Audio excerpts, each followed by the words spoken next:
Hello and welcome to English for Everyone, where we practice real-life American English. Today we're going to learn the correct way to use some confusing words. So let's get started. First, let's watch a clip. I don't feel good. I don't feel well. Wait a second. If you're coughing, you cannot say I don't feel good. You have to say I don't feel well. That's not true. You can say it either way. If you're sick, you can say I don't feel good or I don't feel well. They're both correct. Let's watch some examples. I don't feel good. I don't feel good. No, I went to the doctor and I was like, I don't feel good. Just don't feel good, I guess. Let's watch the explanation. Use I don't feel well for physical health. For example, I have a sore throat. I don't feel well. Use I don't feel good for emotions. Wait a second. Well is for physical health and good is for emotions? This is complete garbage. This is not true. So if you're sick, you can say, I don't feel good or I don't feel well. They're both correct. They're both used in this situation. Good is not just for emotions. That's garbage. So thank you for watching and keep watching for more. First, this is not correct. I cook good. I cook well. Good describes something. The rice is good. The weather is good. Good, describe something. I have to change the verb here. I have to say describes. Good describes something.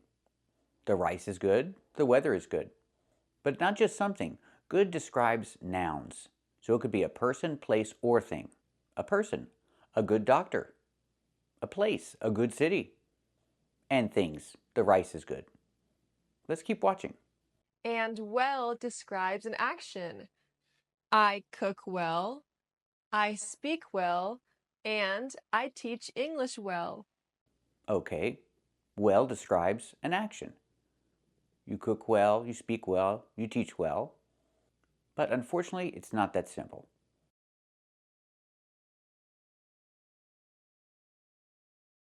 We have these verbs. They're known as linking verbs, and we do not use well with these verbs, with these actions. So well is not used with all actions. When I talk about the senses, look, we don't say it looks well, we say it looks good. Sound, we don't say it sounds well, we say it sounds good. Taste, we don't say it tastes well, we say it tastes good. Smell, we don't say it smells well, no, we say it smells good. Feel, it feels well, no, it feels good. So remember these important linking verbs related to senses. We don't use an adverb, well, we use the adjective, good. Let's practice. Tell me about the car. Does the car look well or does the car look good? That's right, the car looks good. Let's talk about the food. Does the food taste good or does the food taste well? That's right, the food tastes good. Let's talk about the music. Does the music sound well or does the music sound good? That's right, the music sounds good. Let's talk about the flowers. Do the flowers smell well or do the flowers smell good? That's right, the flowers smell good. Let's talk about the massage. Does the massage feel well or does the massage feel good? That's right, the massage feels good. And there's one more problem. Well can describe a person. It has a different meaning. It means not sick. When I use well to mean not sick, I can describe a person, a noun. Example, he's well, he's not sick. This is a special case. In this case, well is an adjective describing a person. So example, he's sick, he's not well. I hope he gets well soon. Let's practice. Is he well or is he sick? That's right, he's not well, he's sick. And do you hope that he gets well soon?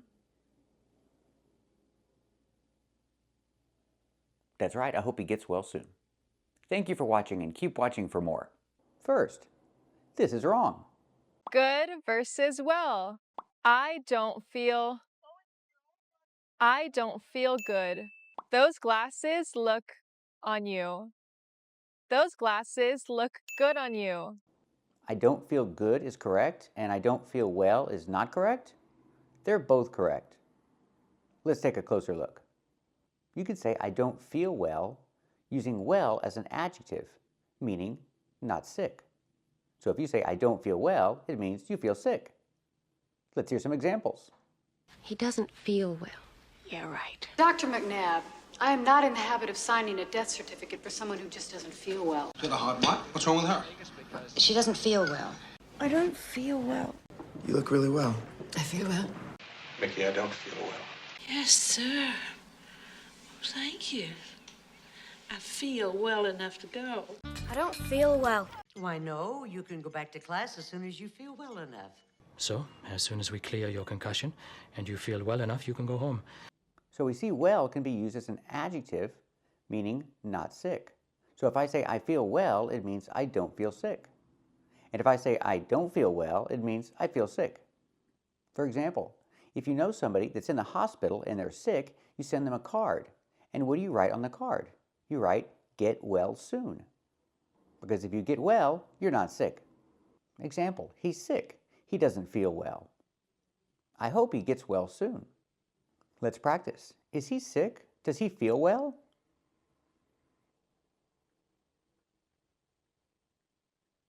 That's right, he's sick. He doesn't feel well. Do you hope that he gets well soon? That's right, I hope he gets well soon. So what about I don't feel good? This is correct also. I can say I don't feel good, meaning I feel sick. But I don't feel good can also mean other things. Like if you say, I don't feel good about this, it means you're not sure about it or you don't like it. Maybe you made a decision that you're not sure about. I don't feel good about this decision. That's a different idea.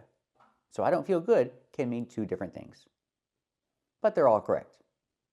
Today we're going to avoid learning complete nonsense. So let's get started. The verb to buy can also be used in the stative form. For example, this watch buys well.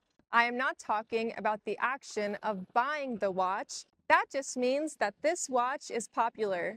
This new restaurant buys well. They're always packed. This watch buys well. This restaurant buys well. Don't say this. It doesn't mean something is popular. It doesn't mean anything. It's not a stative verb. It doesn't exist. That's right. It doesn't exist. Nobody says this. If you say this to someone, they won't know what you're talking about. Don't say buys well. It doesn't mean anything. This is also not correct. However, the verb to ride can be used in a stative way, especially if you are being transported or carried. For example, the train ride was nice. Here, ride describes the state of being transported by the train, not the act of riding itself. Thanks for the ride. Oh my gosh, the car ride was terrible. If I say the train ride was nice, or thanks for the ride, or the car ride was terrible, ride in these sentences is not a stative verb. It's not a verb at all. It's a noun. These are not examples of ride as a stative verb. These are examples of ride as a noun. It's a countable noun. You can say a nice ride, or thanks for the ride. Use the article the. These are not stative verbs. Example, if I need a ride, I can ask you, hey, can you give me a ride? These are examples of ride as a noun. Let's practice. Can you give me a ride? Thanks, I appreciate it. This is also not correct. I love listening to music with my headphones. Those are not headphones. Those are earbuds. There's a clear difference.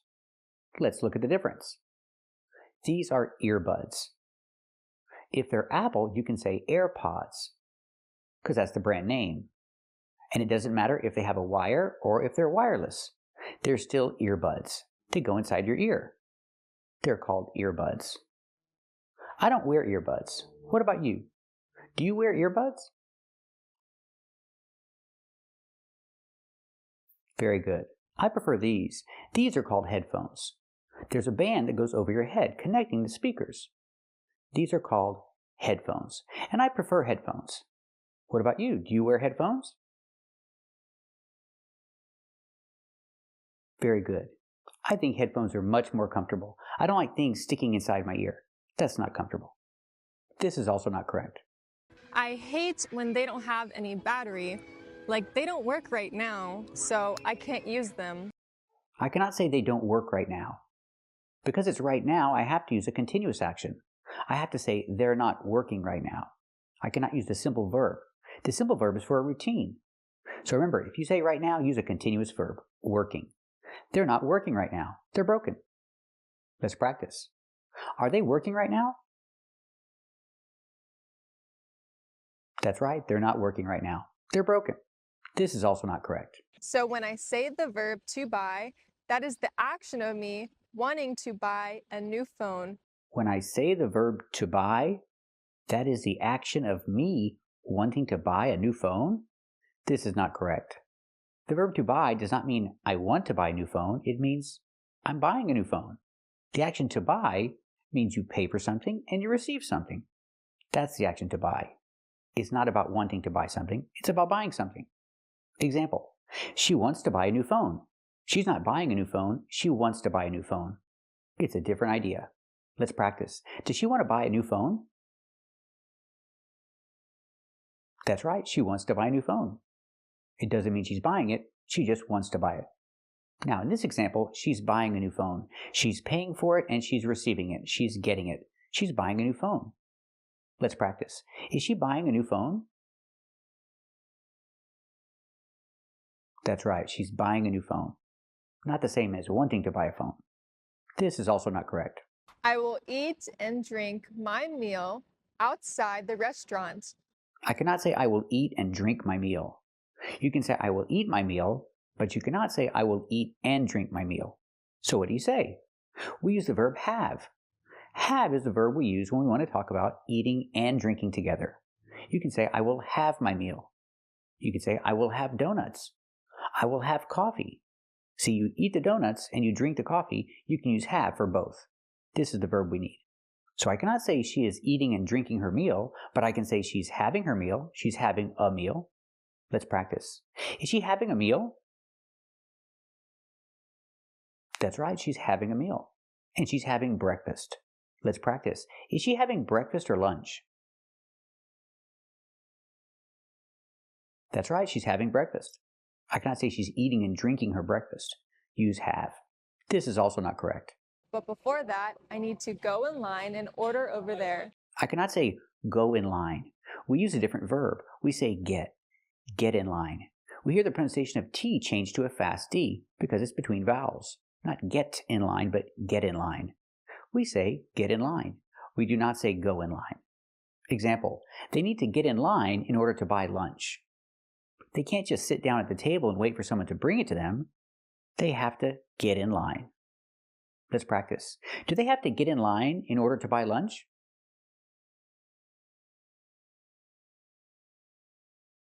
That's right, they need to get in line in order to buy lunch. This is also not correct. The verb to give can be an action because you are giving something to somebody. You can make it available for something else. Give doesn't mean to make it available for something else. To make it available for some other use? I'm not sure what she's talking about. Give means to give. You can say give means to make something available to somebody else, another person, but not for something else. You're not creating a different use for the thing. You're giving it. Give. Simple. Let's talk about give. I can say he gave her flowers. Pronunciation. He gave her flowers. You don't hear the H in her because her is not a stressed word. He gave her flowers. Give in the present, in the past, gave. He gave her flowers. Can I say he gave flowers to her? Sure, if you want to emphasize the person, but normally we don't. We say he gave her flowers. Let's practice. Did he give her flowers? That's right, he gave her flowers. It was her birthday. But if there's some confusion about the person, like, did he give the money to me or did he give the money to him? Then we say it like this. We want to emphasize the person. He didn't give the money to me, he gave the money to him. Let's practice. Did he give the money to you, or did he give the money to him? That's right, he gave the money to him, not to you. But I can also say he gave him the money. You're not emphasizing the person. You're just saying what happened. He gave him the money. We hear the pronunciation. Not him, but gave him, gave him. The H in him is silent because the word's not stressed. He gave him the money. Let's practice. Did he give him the money? That's right, he gave him the money. This is also not correct. Escurrir, drain. I'm going to drain the towel. It's not correct to say drain the towel. We use the verb drain in a different way. She's not draining the towel. This is also not correct. You have to the towel before hanging it. I have to squeeze the towel. Squeeze, yeah. She's not squeezing the towel. She's doing something different. Let's talk about the difference. First, let's talk about squeeze. This is squeeze. But she's not squeezing the towel. She's doing this. This is different. You have to do this to remove the water. And that's the phrasal verb we're learning today. The phrasal verb is wring out. You need to wring out the towel to remove the water. Pronunciation. The W is silent, so we use the R sound. Ring. The ing makes the long E sound like green beans. So together, ring. And the ng makes the nasal sound. There's no g sound. It's not ring. Ring. I'm going to get it back if I have to wring out every one of you like a dish rag. Wring out. Not ring out, but wring out. Link the sounds with the ow. Ring out. Ring out. Wring out. So I can say she needs to wring out the towel because it's wet. This is a separable phrasal verb, so if I use a pronoun like it, I have to put it in the middle. I have to say wring it out. I cannot say wring out it. I have to put it in the middle. And the pronunciation, wring it out. The T in it changes to a fast D because it's between vowels. Wring it out. Wring it out. So I can say, the towel is wet, so she needs to wring it out. Or I can say, she needs to wring out the towel. Let's practice. Does she need to wring out the towel? That's right, she needs to wring out the towel. The towel is wet. Does she need to wring it out? That's right, she needs to wring it out because it's wet. The phrasal verb in the present, wring out. In the past, wrung out. We see the U making the short sound like cup and up. Relaxed sound. Wrung out. In the past, she wrung out the towel because it was wet. And if I use a pronoun, it, I have to put it in the middle. Wrung it out. The towel was wet, so she wrung it out.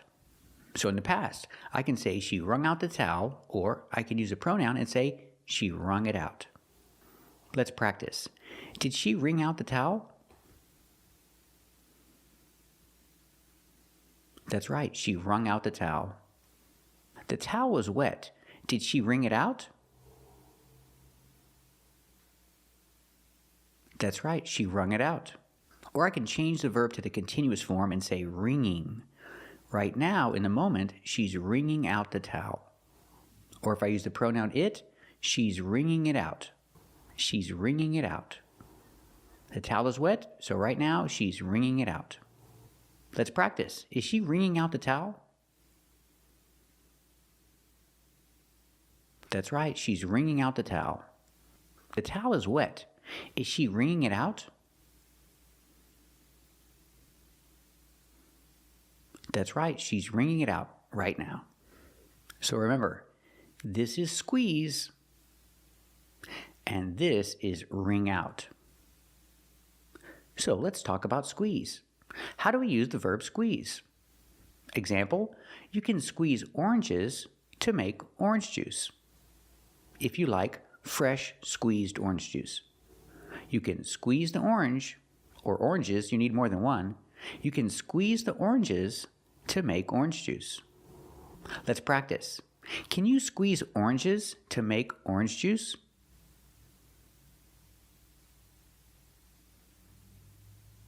That's right, you can squeeze oranges to make orange juice. Or, if you want lemonade, you can squeeze lemons to make lemonade. If you want fresh squeezed lemonade. Let's practice. Can you squeeze lemons to make lemonade?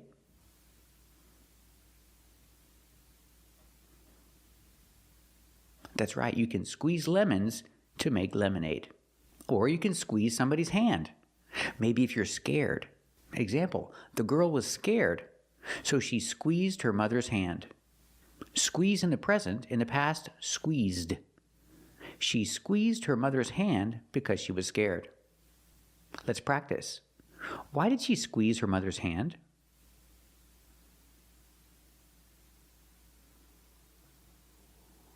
That's right, she squeezed her mother's hand because she was scared. What else can you squeeze? Maybe this. This is a squeaky toy, and you give this to your dog. And when you squeeze it, or when the dog squeezes it, usually the dog bites it. That's how he squeezes it. And when you squeeze the squeaky toy, it makes a squeak. It makes that sound. That's why it's called a squeaky toy. But the verb is squeeze. You squeeze the squeaky toy. Another example. This is a stress ball. And you squeeze the stress ball to relieve your stress. To get rid of your stress. To relieve your stress. You squeeze the stress ball. Example, he's squeezing a stress ball because he wants to relieve his stress. Let's practice. Is he squeezing a stress ball? That's right, he's squeezing a stress ball. Now let's talk about drain. You cannot drain a towel, you wring out a towel. So how do we use the word drain? Well, you can drain pasta. You're removing the water. You drain pasta. You need to drain the pasta. Example, she's draining the pasta. After you cook the pasta in water, you need to drain the pasta. And she's draining the pasta. Let's practice. Is she draining the pasta? That's right, she's draining the pasta. Pronunciation, we see DR together, it makes the j sound, like jump and juice, j. Plus the R, drain. Other things you can drain containers, like a sink. They need to drain the sink. The sink is full of water, so they need to drain the sink. Let's practice. Do they need to drain the sink? That's right, they need to drain the sink. Or a bathtub. They need to drain the bathtub. But we don't have to say bath, we can just say tub. They need to drain the tub. Or they need to drain the bathtub. The tub is full of water and they're done taking a bath, so they need to drain the tub. Let's practice. Do they need to drain the bathtub? That's right, they need to drain the bathtub. Or maybe a pool. The pool is very dirty, so they need to drain the swimming pool. They need to drain the pool. They need to remove all the water. You gotta drain the pool. Now we'll have to drain the pool. Excuse me, sir, Mr. Gatsby. I'm gonna drain the pool today before the leaves start falling in. Mr. Gannon, will you drain the pool? We'll have to drain the pool. Let's practice. Do they need to drain the pool? That's right, they need to drain the pool. Why? Why do they need to drain the pool?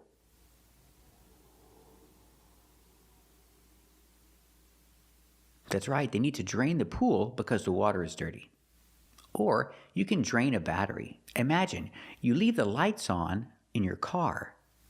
Well, that will drain the battery. It will take all the energy away. We use the verb drain in this case also. If you leave your lights on, it will drain the battery. You have to turn the lights off after you stop your car. So if you leave your lights on, it will drain the battery.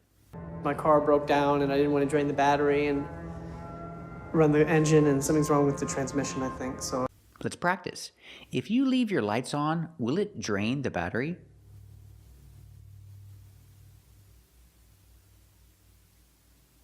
That's right. If you leave your lights on, it will drain the battery. Don't do that. Or you can drain your bank account. If you take all the money out of your bank account, we use the verb drain. You drain your bank account. Example, they bought a house and it cost a lot of money and it took all the money out of their bank account. So I can say it drained their bank account. They bought a house and it drained their bank account. Drain in the present, in the past, drained. Drained. It drained their bank account. Let's practice. They bought a house. Did it drain their bank account?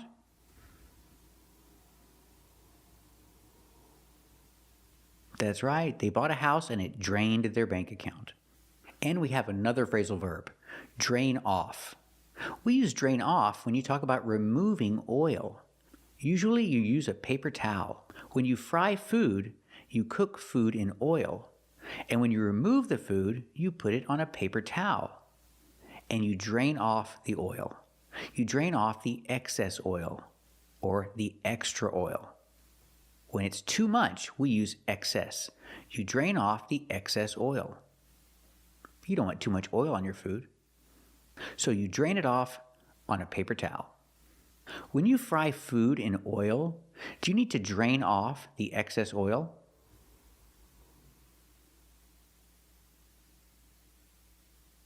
That's right, you need to drain off the excess oil. Or I can use the pronoun it. You need to drain it off. When you remove the food from the oil, you need to drain it off. So remember, this is the phrasal verb wring out. She's wringing out the towel. And this is squeeze. He's squeezing the ball. And this is drain. They're draining the sink. This is not correct. The cheese has gone off. It's moldy. I cannot say the cheese has gone off. Not in America. We do not say the cheese has gone off. We have the phrasal verb go off in the past went off and gone off, but it means something completely different. It means a lot of things, and they're all completely different. So what do we say about the cheese? If the cheese is not good anymore, it's old, we say the cheese has gone bad. We do not say the cheese has gone off, not in America. So let's talk about food. If you're talking about food that is old, that's not good anymore, say go bad. In the past, went bad. Or the cheese has gone bad. And this works for any type of food that is old and not good. We have other words too, but they're more specific. For example, if I talk about milk, I can say the milk is spoiled. And if I talk about meat or eggs, I can say the eggs are rotten or the meat is rotten. But spoiled and rotten cannot be used for all types of food. Go bad can. So use go bad to talk about any old food that's not good anymore. The cheese went bad. Or the cheese has gone bad. Let's practice. Is the milk spoiled? That's right, the milk is spoiled. Or I can use go bad. In the past, went bad. Did the milk go bad? That's right, the milk went bad. Let's practice with rotten. Are the eggs rotten? That's right, the eggs are rotten. Or I can use go bad. In the past, went bad. Did the eggs go bad? That's right, the eggs went bad. Or if I talk about meat, I can say rotten. Is the meat rotten? That's right, the meat is rotten. Or I can use go bad. In the past, went bad. Did the meat go bad? That's right, the meat went bad.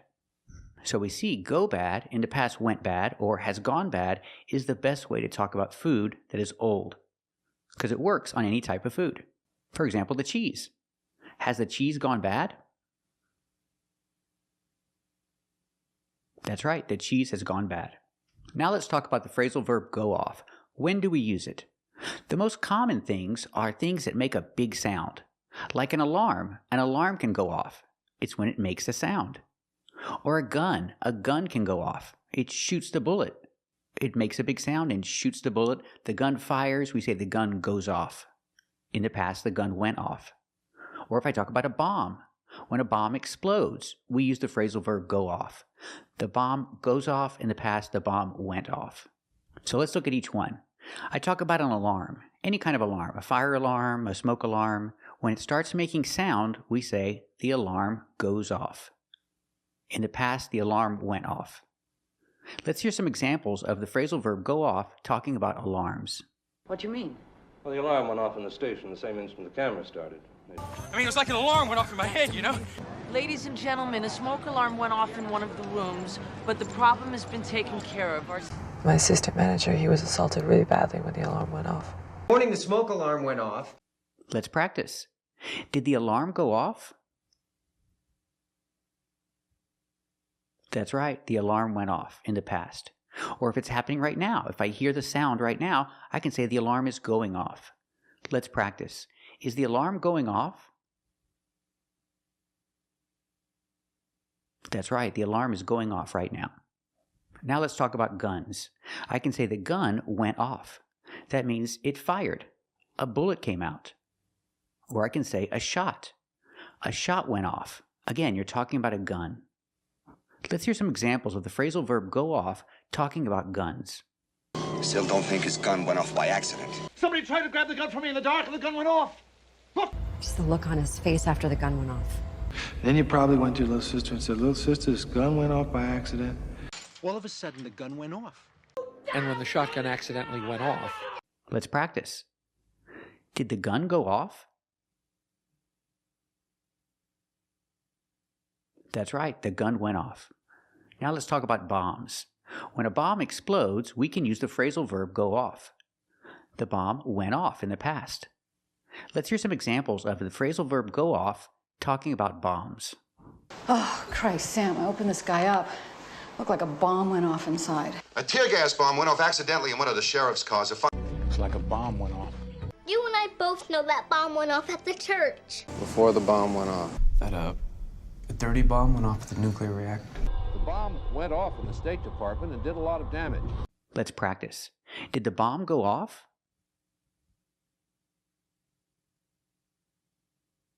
That's right, the bomb went off. The idea, it exploded. Now let's talk about the phrasal verb go off, meaning to talk, referring to talking. For example, if we're talking and I start talking about another topic, you can say, I went off topic. I started talking about something different. We use the phrasal verb go off topic. In the past, went off topic. Example, they were talking about one thing, but then he started talking about something different, a different topic. So I can say he went off topic. Let's practice. Did he go off topic? That's right, he went off topic. Or I can say he went off on a tangent. That means he started talking about something not directly related to the first part of the conversation. And he's talking a lot. He's talking a lot, and he's getting a little off the subject. That means he went off on a tangent. Let's hear some examples of go off on a tangent. You know, the police go off on a tangent, fly off the handle, and we're a young kid like Jay gets the idea you can't even trust the law to work properly. Really bad thing. You just went off on a tangent about how your wife slips into it. So we see go off on. We have two prepositions, off and on together. Go off on a tangent. In the past, went off on a tangent. So they were talking about one thing, and then he started talking about something a little different, and he was talking and talking and talking. He went off on a tangent. Let's practice. Did he go off on a tangent? That's right, he went off on a tangent. Or if somebody suddenly gets angry and starts yelling at you, I can say they went off on you. So again, we have go off on. They suddenly got angry and they started yelling at you. They went off on you. Example, he came home late and his wife was angry. She started yelling at him. I can say when he got home, his wife went off on him. She went off on him. She got angry and started yelling. The guy you went off on yesterday made the charts. I think you went off on the guy and buried him in the hills somewhere. Now he's... Let's practice. What happened? When he got home, was his wife angry? That's right. His wife was angry. Did she go off on him? That's right. She went off on him. She got angry and started yelling at him. Other expressions we have using go off. You can say, go off your medication, or go off your meds. If the doctor gives you medication and you're supposed to be taking them, but then you don't take them, we use this expression. He's not taking the medicine he's supposed to. I can say he went off his meds. He went off his medication. Let's hear an example. I must have gone off his Zoloft or something. Example, he's acting strange. I think he's not taking his medicine. What do you think? Do you think he went off his medication? Me too. I think he went off his medication. Or I can say meds. Do you think he went off his meds? Yeah, I think he went off his meds. He needs to start taking his medication again. I can also say go off when I talk about this expression, go off the air. If you have a radio show or a TV show and then they stop broadcasting, they're not broadcasting their show anymore, I can say they went off the air. Let's hear some examples of go off the air and went off the air. Who knows about crazy old hobos? Maybe they're like radio stations, picking up voices from people who've gone off the air. Look, Norman, we go off the air at 10 o'clock sharp. You either talk baseball or we go off the air next week. We're gonna go off the air now. So, example. His favorite show went off the air. He can't watch it anymore because they don't show the show. They don't broadcast the show because it went off the air. Let's practice. Did his favorite show go off the air? That's right. His favorite show went off the air. He's sad. He can't watch it anymore. Another expression with go off without a hitch. It means an event occurs, an event happens with no problems. So, go off without a hitch and went off without a hitch. You're talking about events happening with no problems. Let's hear some examples. It went off without a hitch. I assure you tonight's program will go off without a hitch. I just want everything to go off without a hitch, and these guys are a little old-fashioned, so I was wondering if you wouldn't mind wearing a dress to the meeting. The loading in France went off without a hitch. We are now underway again. So example, they had a wedding. It was a big event, and nothing bad happened. Everything went well. So I can use the expression, it went off without a hitch. Let's practice. Did everything go well? That's right, everything went well. Did it go off without a hitch? That's right, it went off without a hitch. So remember, if you're talking about food that's old and not good anymore, say go bad. The food went bad, or the food has gone bad. But sometimes you might hear spoiled. Example, the milk is spoiled. And sometimes you might hear rotten. The eggs are rotten, or the meat is rotten. So you cannot use go off when you talk about food. You cannot say the food went off, because we saw that go off in the past went off and has gone off can mean many different things. But it's not used to talk about food getting old. This is not correct. Y usamos in time cuando tenemos tiempo de sobra. Por ejemplo, I'm in time for class. I can grab some coffee. I'm in time for class. I can grab some coffee is not correct. She explained in Spanish that in time means when you have extra time, when you have free time. And that's not what it means. It has a completely different meaning. She explained in Spanish and said in time means when you tiene tiempo de sobra. Sí, hablo español también. But it's not correct. It doesn't mean you have extra time. It doesn't mean you have plenty of time. It means something completely different.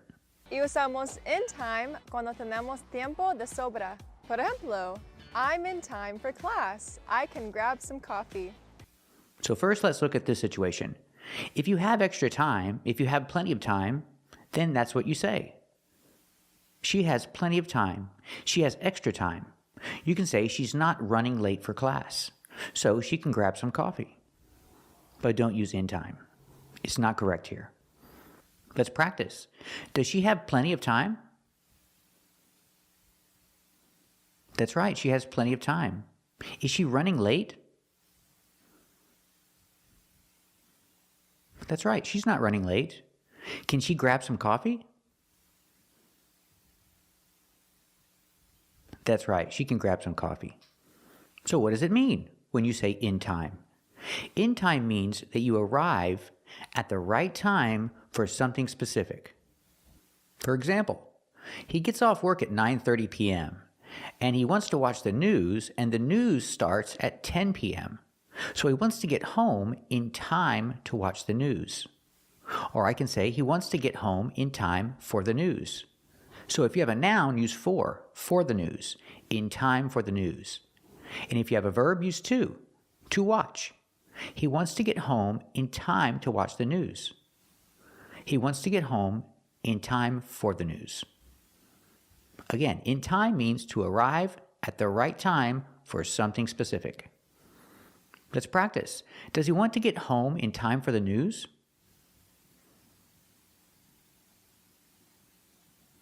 That's right, he wants to get home in time for the news. He wants to get home at the right time for something specific. Use in time. Let's practice. Does he want to get home in time to watch the news?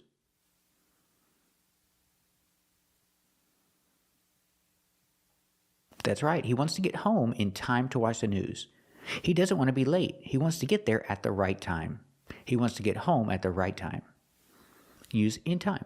You're just in time for the floor show, which, as you see, is on the floor. You're just in time for a little party game. You listen to me. All I have to do is find the band wherever they are, find Matthew wherever he is, and get them together in time for the final show in Thunder Bay. But we will be back in time for dinner, right? Well, seems I got here just in time. Well, you got here just in time. Got to get to JFK in time for the last commuter shuttle. No screams. Either I'm just in time, or I'm way too late. Oh, you got here just in time. What? Close call, folks, but I think we got here just in time. Soon, a cadre of police will arrive just in time to kill us as we exit the church. Are we late? Just in time. Got here just in time for your audition, William. Looks like I'm just in time for supper. Yeah, would you like? And I got here just in time to save your life. Do you think that's a coincidence? Just in time to say grace. You're just in time to help me with these. And it must be there in time for Christmas dinner. Maybe if we left now, we could get there in time.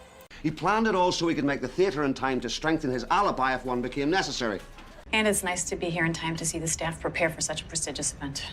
I suppose we could say we were there in time to see, and then that he went after you. Hey, Patty, I'm not going for this. I'm gonna have you back in your little suburban house in time to see the football game on Sunday afternoon. Said she'd be here in time to get dressed on opening night. Jack, you're just in time to see O'Neill dance. What happens if you don't get there in time? You think you can get there in time? The protection team simply didn't get there in time to stop the murder. So we want to know the difference between in time and on time. So for a clear and correct explanation of the difference between in time and on time, and to practice more, keep watching. Welcome to English for Everyone. Today we're going to talk about the difference between on time and in time. We say on time when we talk about a schedule. If it's on a schedule and you're not late, you are on time. The meeting started at 9 o'clock. It's 9:05. They are on time. He is not on time. He's late. Let's practice. What time does a meeting start? The meeting starts at 9. And what time is it now? It's 9:05. Is he on time? No, he's not on time. Are they on time? Yes, they're on time. What time does the meeting start? What time is it now? Is he on time? Are they on time? Very good. It's 9 o'clock. He is on time, but he is not on time. He's late. Is he on time? Yes, he's on time. Is he on time? No, he's not on time. Is he on time? Is he on time? Very good. Example. It's 9 o'clock. The students are in class. They are on time. He is not on time. He is late. Let's practice. Are they on time? Yes, they're on time. Is he on time? No, he's not on time. Are they on time? Is he on time? Very good. We use in time for something specific. In time for something, or in time to do something with an action, but it's always something specific. They're not eating dinner yet. They're about to eat dinner. And the grandparents come in time for dinner, for this specific thing. They come in time for dinner. Did they come in time for dinner? Yes, they came in time for dinner. Did they come in time for dinner? Very good. They're not eating cake yet. They're about to eat cake. And they come in time. They come in time for cake. They got to the party in time for cake. Did they get to the party in time for cake? Yes, they got to the party in time for cake. Did they get to the party in time for cake? Very good. He went to the office to talk to his boss. He got there before his boss left. So he got there in time to talk to his boss. Did he get to the office in time to talk to his boss? Yes, he got to the office in time to talk to his boss. Did he get to the office in time to talk to his boss? Very good. We use just in time when it's exactly in time for something. Exactly in time for something or to do something. Use just. Just in time. They are about to watch the movie. And she arrives exactly in time for the movie. So she got there just in time for the movie. Did she get there in time for the movie? Yeah, she got there just in time for the movie. Did she get there in time for the movie? Very good. The meeting starts at 9 o'clock. He was stuck in traffic. He thought he would be late, but he got there exactly at 9 o'clock. He got there just in time for the meeting. Was he stuck in traffic? Yes, he was stuck in traffic. Did he get there in time for the meeting? Yes, he got there just in time for the meeting. Was he stuck in traffic? Did he get there in time for the meeting? Very good. So remember the difference. On time is when you're not late, when it's on a schedule. And in time is for something specific. For something specific or to do something specific. Thank you for watching. And if you want to learn English in an easy and simple way, subscribe to our channel. Thanks for watching.